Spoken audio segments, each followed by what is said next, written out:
Des soldats canadiens en première ligne d'un film documentaire. Action.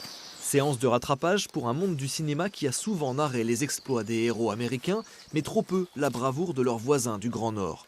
Un vide historique que l'association Maple Leaf, Feuilles d'érable, a décidé de combler. C'est une bande de copains qui a décidé de faire un film pour rendre hommage aux Canadiens.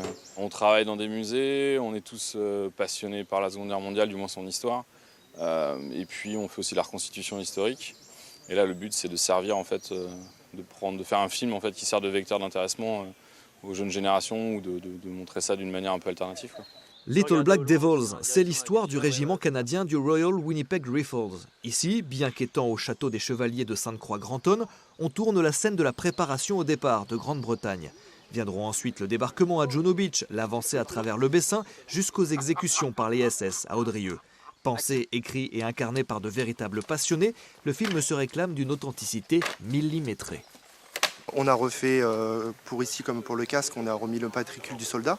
On les a remis aussi sur les dog tags. On a refait les insignes qui sont très durs à trouver. Et on a refait aussi les paires de bottes d'assaut qui sont très très dures à trouver puisqu'il y en a 35 connus dans le monde. Donc pour le tournage, on a été obligé d'en refaire 25 pour les participants. Tourner avec des acteurs aussi calés sur le sujet, c'est un véritable défi pour Julien Deboc, réalisateur normand installé au Québec. C'est essayer de trouver des compromis entre l'histoire et le cinéma. Par contre, le gros avantage que je vais avoir à côté, c'est que j'ai des gars qui sont pointus, qui savent ce qu'ils font justement, que sur le matériel, ils ont ce qu'il faut.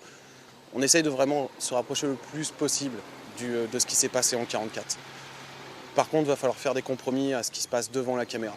Le documentaire doit être tourné en plusieurs fois. Les scènes de débarquement et de bataille seront réalisées à l'hiver prochain et au printemps 2023. Dans le viseur, une diffusion pour les 80 ans du débarquement.